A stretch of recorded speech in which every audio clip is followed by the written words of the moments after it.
মাননীয় সভাপতি ডাঙৰীয়া এটা গুৰুত্বপূৰ্ণ বিষয়ৰ ওপৰত আলোচনা চলি আছে আপুনি সুবিধা দিয়াৰ বাবে ধন্যবাদ জনাইছো ডিটেনশন ক্যাম্প এই সময়ৰ 1998 চনৰ যেতিয়া কেন্দ্ৰত বিজেপি চৰকাৰ আছিল আৰু সেই বিজেপি চৰকাৰে আৰু এজন আছে দুই হাত মানে ইউডিএফৰ 1998 চনত বাকি আছিল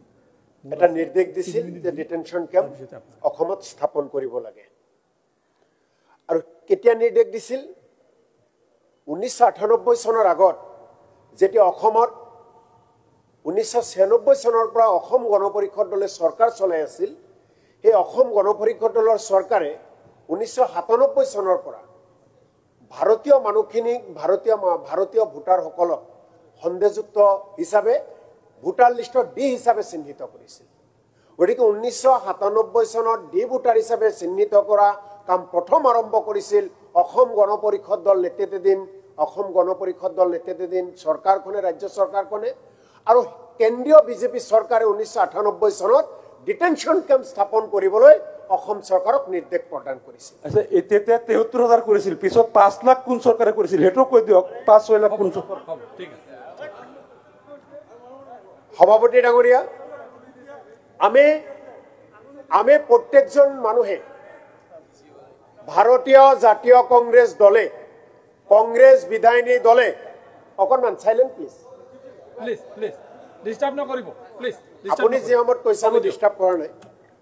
কংগ্ৰেছ বিধায়িনী দলে ভাৰতীয় জাতীয় কংগ্ৰেছ দলে মনে প্ৰাণে প্ৰতি মুহূৰ্তে বিচাৰে অসম বিদেশী মুক্ত হোৱাটো অসমত যাতে এজনো বিদেশী নাথাকক তাৰ কাৰণে কংগ্ৰেছ দলে মনে প্ৰাণে সদায় বিচাৰে আৰু তাৰ কাৰণে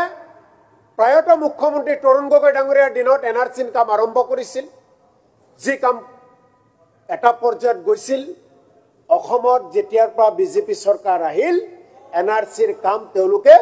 এনেকুৱাভাৱে সম্পূৰ্ণ হয় এনআৰসিখন বন্ধ কৰি থলে আজি এনআৰসি যদি অসমত সম্পূৰ্ণ হলেহে এনআৰসিক যদি ন্যায্যতা দিলেহেঁতেন নিশ্চিতভাৱে অসমত কিমান হদেখি বিদেশী স্পষ্ট হলেহেঁতেন গতিকে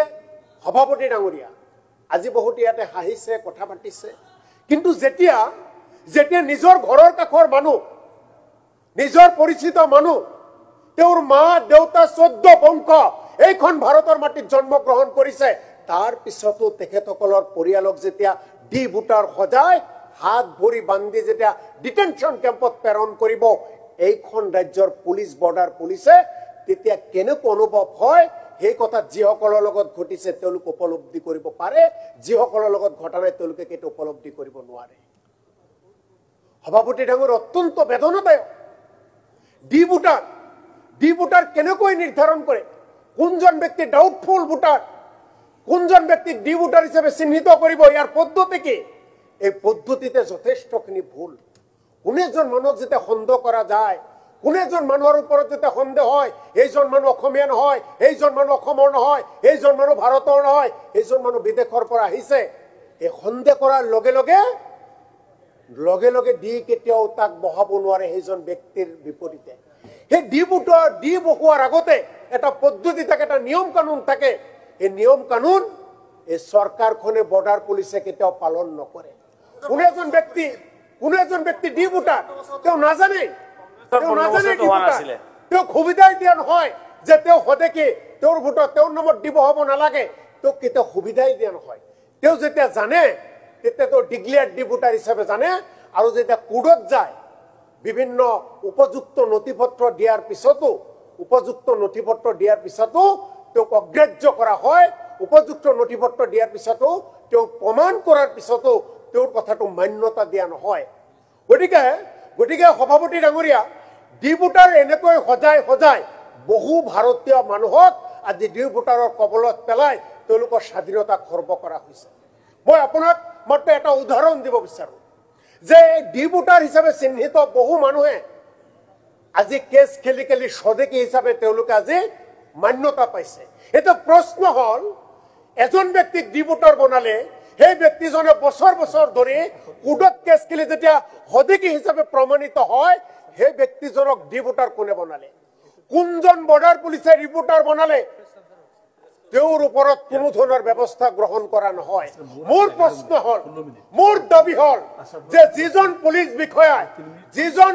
বৰ্ডাৰ পুলিচে কোনো এজন ব্যক্তিক ডিবুটাৰ হিচাপে চিহ্নিত কৰিব তেওঁ ৰেছপন্সিবিলিটি ফিক্সড কৰিব লাগে কাৰণ যদি ডিবুটাৰ বনায় আৰু প্ৰমাণ কৰিব নোৱাৰে সদে কি হয় তেওঁৰ শাস্তি কি হয় আজি কোৰ্টত যেতিয়া কেছ খেলিব লাগে লাখ লাখ টকা দিব লগা হয় দুখীয়া মানুহ দৰিদ্ৰ সীমাৰেখাৰ তলত বসবাস কৰা মানুহ যেতিয়া ডিবুটাৰ হিচাপে চিহ্নিত হয় যেতিয়া কোৰ্টত গৈ লাখ লাখ টকা খৰচ কৰিব লগা হয় সেই টকাবোৰ কৰ পৰা আহে গতিকে এই কথাবিলাক সভাপতি ডাঙৰীয়া আপোনাৰ জৰিয়তে জনাইছো আমাৰ একেবাৰে স্পষ্ট কথা ডিবুটাৰ কোনো এজন মানুহক ডিবুটাৰ সজোৱাৰ আগত